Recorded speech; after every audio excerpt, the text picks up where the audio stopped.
Hey, what's up, everybody? This is Coach Rahien with a new show today for self-mastery.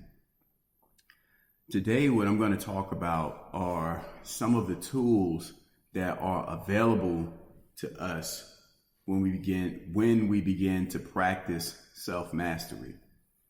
Self-mastery, right? Just as if you've not heard my show before, self-mastery is all about developing yourself to the point where you're able to use all of the skills that you possess to your fullest ability. So what does that mean? It means that you understand that everything that you have, meaning what you can see, your eyes, your ears, what you can touch and hold, your hands, your brain, what you can think, your heart, what you can feel on the inside, your gut, your instincts. Self-mastery is about using all of those things to your advantage. And so it becomes easier to live once you apply them properly. The application starts with deciding what you want out of life. What do you really want? What do you see yourself doing? That's the visualizing.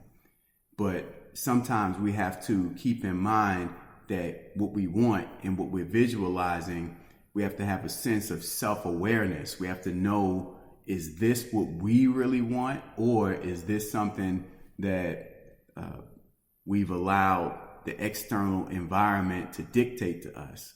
The external environment means, like our parents, our friends, the places that we put ourselves in, the people that we encounter, we interact with, all of these different people in different points of views and people doing different things. All of those have an impact on what we think we like. And if we don't exert with intention a level of self-awareness, meaning who are we? What are we really excited about? What inspires us and makes us want to do?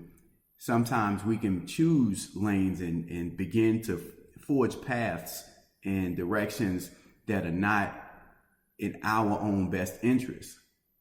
We begin to work against ourselves. So self-mastery is about being able to pick a lane or carve out a lane for ourselves and utilize all of our skills to help us move forward. But the moving forward part happens as a result of us choosing, as a result of us deciding, making a decision. What do you want? What do we want to do? And then going ahead and pushing forward. One of the examples that I always think about when I'm looking at self-mastery and I'm thinking about, what do I really want? I always think about art. Art is one of the things I've always been able to do at a very young age. It's kind of like it's been a gift and a curse a little bit for me, because it comes so easy that I get bored very easy with it. So I don't do art as much as I would like to. I kind of start it and then I get impressed and then I stop.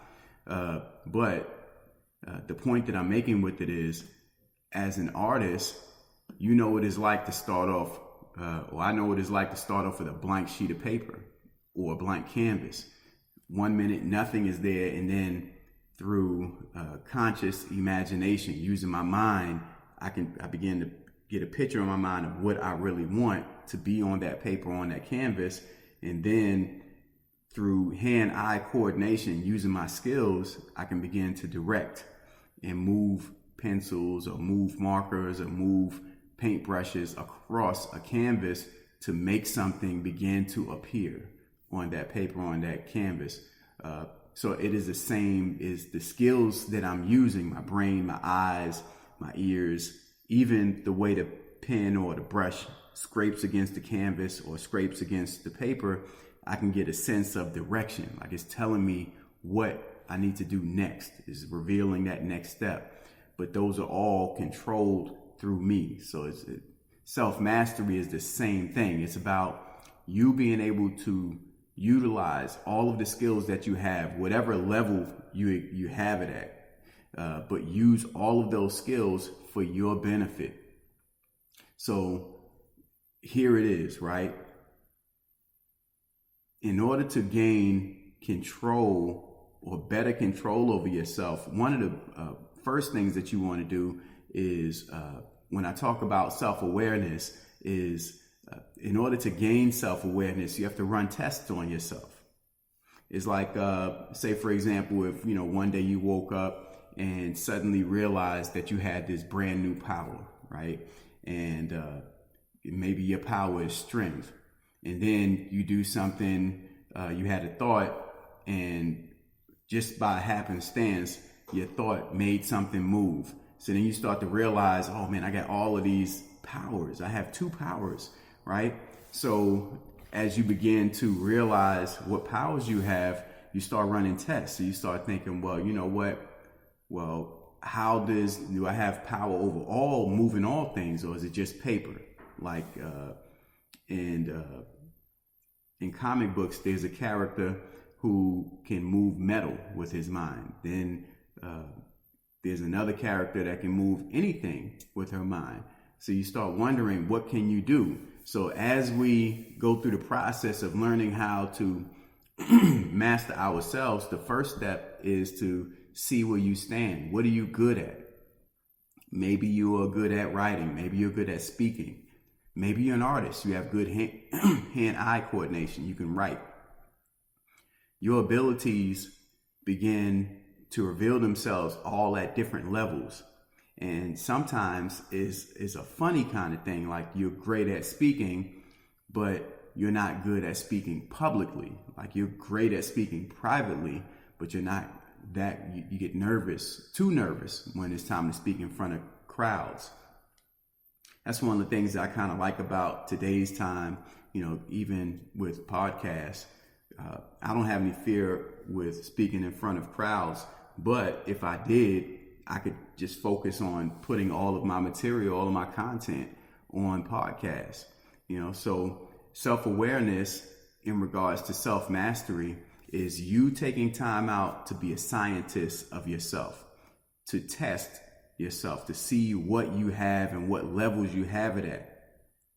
After you have successfully ran tests on yourself to see what you're good at, see what you're not good at, then you can measure those points and begin to say, well, I want to develop my ability to speak more. So then you schedule a routine in your day where you're able to work on your ability to speak. Or if it's in art, if you are a painter, a drawer, you like sketching, then you schedule out your day so that you can begin working in your areas to develop your skill level. Or maybe it's something that, let's say you're not good at all, but you want to get good at it.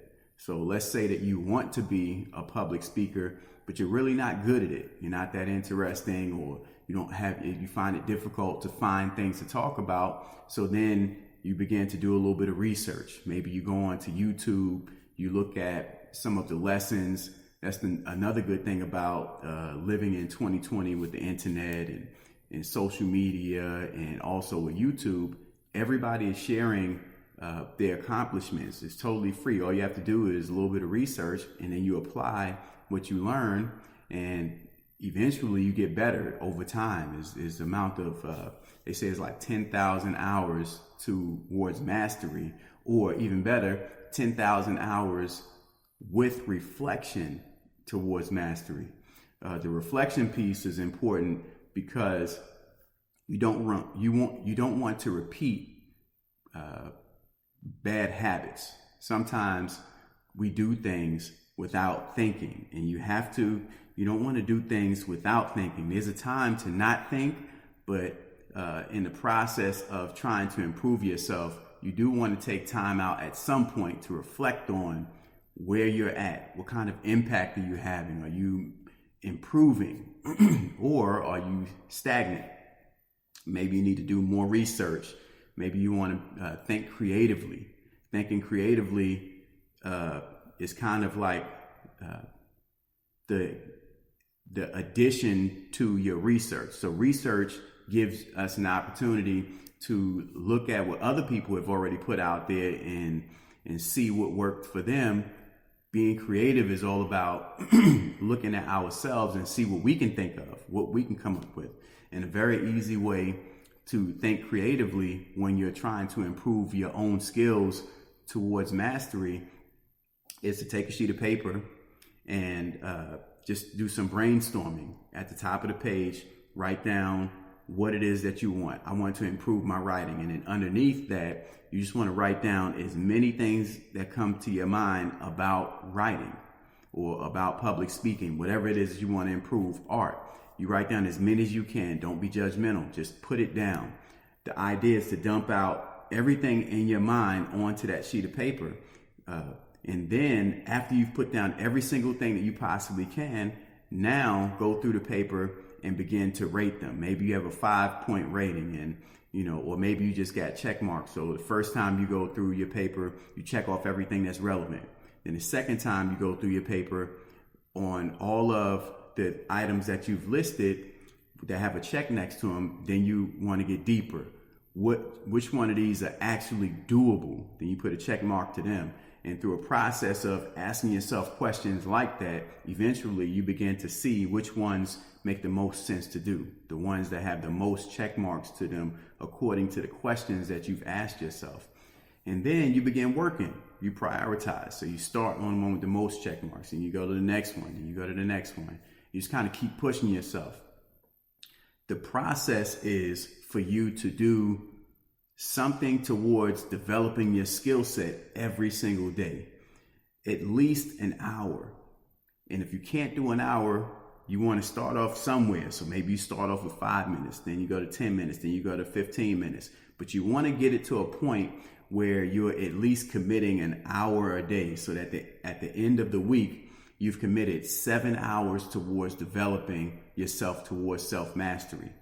Now, as you are developing yourself, you're constantly also thinking, what do I want? What do I want out of life? And then as you begin to shape out what do you want out of life, you want to make sure that you're doing it according to what you really want, not what other people want.